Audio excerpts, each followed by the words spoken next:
Okay friends, చూస్తున్నారు కదా, నేను ఇప్పుడు బనానా చిప్స్ చేస్తున్నానండి. బనానా చిప్స్ ఎలా తయారు చేయాలో చూడండి.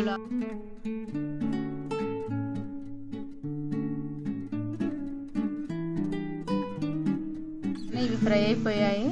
ఇవి ఫ్రై అయినాయా లేదా అని తెలుసుకోవడానికి అలా గంటలో ఎగిరేసారంటే సౌండ్ వస్తుందండి. ఆ సౌండ్ని బట్టి మీకు ఫ్రై అయినట్టు అర్థమవుతుంది. ఓకేనా ఫ్రెండ్స్?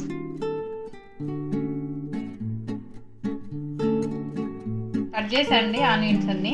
ఇలా ఆనియన్స్ వేసుకొని పిండి మనం ఫస్ట్ కలుపుకున్నాం కదా, ఎప్పుడైనా ఆనియన్స్ వేసిన తర్వాతకి ఆనియన్ పిండిని కలిపిన తర్వాతకే మనం వాటర్ వేసుకోవాలండి. ఎందుకంటే ఆనియన్లో వాటర్ ఉంటుంది కదా, వాటర్ అనేది వస్తుంది. మనం ఫస్టే వాటర్ వేసి కలిపితే ఇందులో వచ్చే వాటర్కు మొత్తం జోరుగా అయిపోతుందండి. అలా కలుపుకోకూడదు.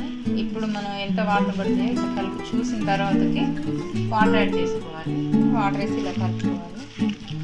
పర్ఫెక్ట్ కలిపేసాను. ఇలా కలిపేసి మనం పకోడీ వేసేసుకుంటే బాగుంటుంది.